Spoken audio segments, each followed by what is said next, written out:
So the next point we have is subset and superset. तो हमने मान लिया कि let's say we have two sets A and B. A and B two sets हैं हमारे पास में। If each element of set A, अगर सेट ए का हर एक element is present in set B, मतलब कि सेट ए का हर एक एलिमेंट अगर सेट बी में प्रेजेंट है तो हम बोल सकते हैं A is called subset of B.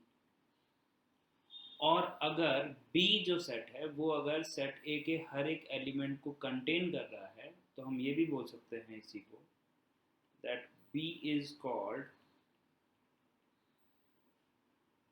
Superset of ए।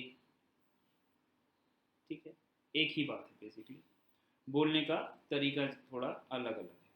जैसे कि फॉर एग्जांपल अगर हमने एक सेट मान लिया लेट्स से 1 2 3 और एक सेट हमने बी मान लिया और उसमें हमने एलिमेंट रख लिए 1 2 3 4 5। ठीक है, तो क्या सेट ए के सारे एलिमेंट सेट बी में प्रेजेंट है? तो सेट ए में क्या है, 1 है 2 है 3 है, क्या वो सेट बी में है? हाँ है। कि उसके अलावा कुछ एलिमेंट है सेट बी में, उससे कोई फर्क नहीं पड़ रहा है। सेट ए के सारे एलिमेंट अगर सेट बी में प्रेजेंट है तो हम बोलेंगे कि A is subset of B. ठीक है, क्या बी सेट ए के सारे एलिमेंट्स को कंटेन कर रहा है? हाँ कर रहा है। अगर कर रहा है तो हम बोल सकते हैं B is superset of A. ठीक है, अगर फॉर एग्जांपल हमने सेट ए ले लिया ए बी सी और सेट बी जो है वो भी हमने ले लिया ए बी सी, तो हम बोल सकते हैं कि ए इज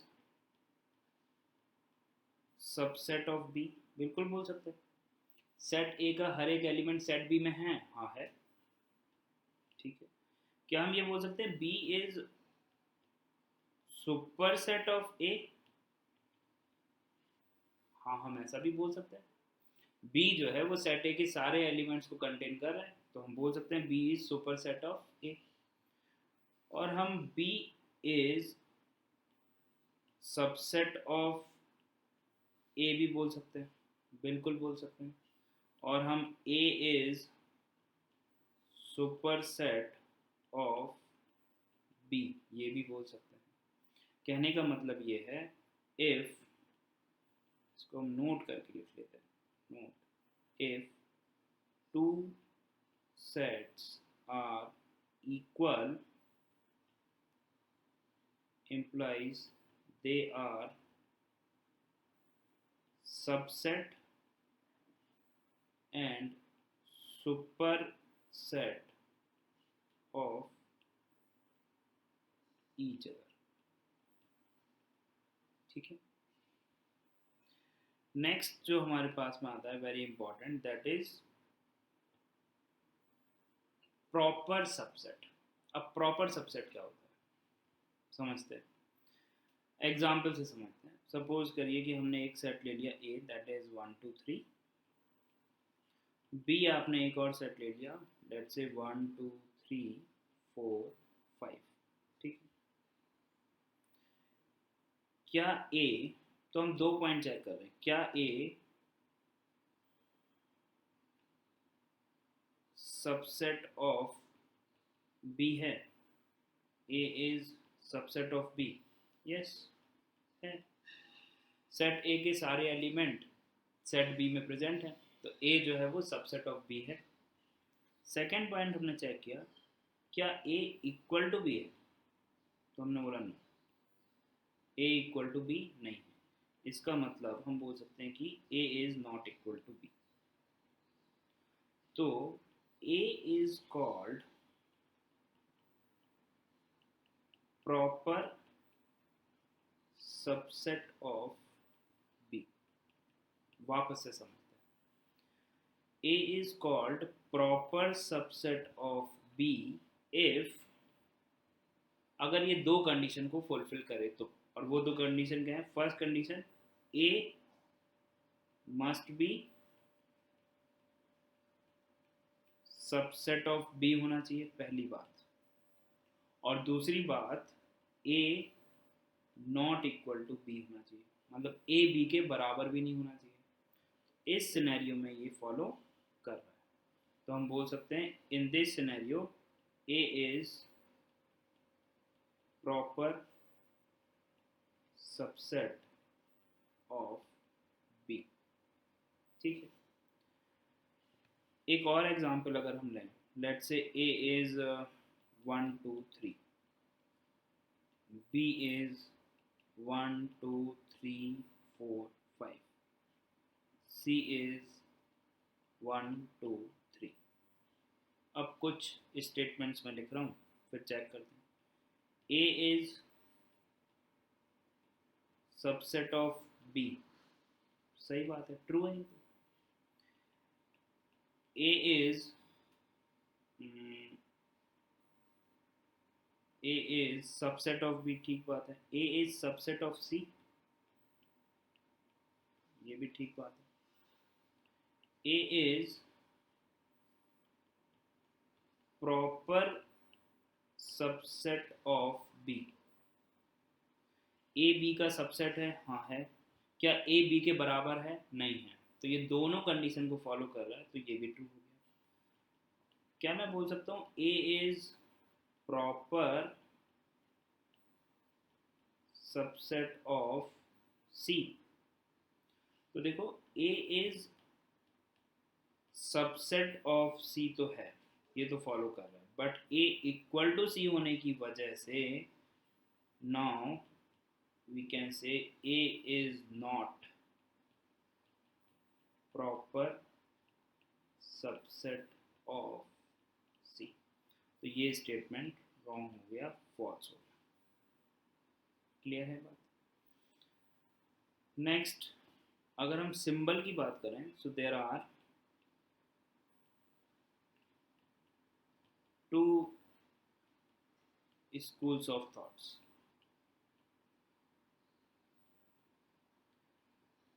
जिनको हम फॉलो करेंगे, हम जो सिंबल फॉलो करेंगे for JEE point of view, इसको हम स्कूल 1 बोल देते हैं, इसको हम स्कूल 2 बोल देते हैं. ठीक है. तो जैसे मैं बोलूँ कि A is subset of B, तो हम जो फॉलो करेंगे सिंबल वो होगा A is subset of B.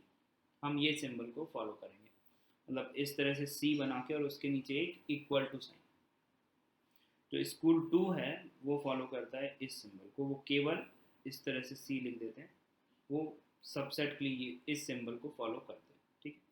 हम जेई में यही सिंबल फॉलो करेंगे. And A is proper subset of B के लिए हम जो सिंबल फॉलो करेंगे वो only C without equal sign. और जो सेकेंड स्कूल है स्कूल 2, वो कोई सिंबल इसके लिए स्पेसिफिक नहीं लिखते हैं. A is proper subset of B को लिखते हैं वो A is subset of B and A is not equal to B, वो इस तरह से लिखते हैं. ठीक है. तो जो हम फॉलो करेंगे सबसेट के लिए हम ये सिंबल फॉलो करेंगे, और प्रॉपर सबसेट के लिए विदाउट इक्वल वाला सिंबल हम फॉलो करेंगे. ठीक है. जैसे कि फॉर एग्जांपल अगर मैं आपको बोलूँ N is proper subset of W, where N is set of natural numbers.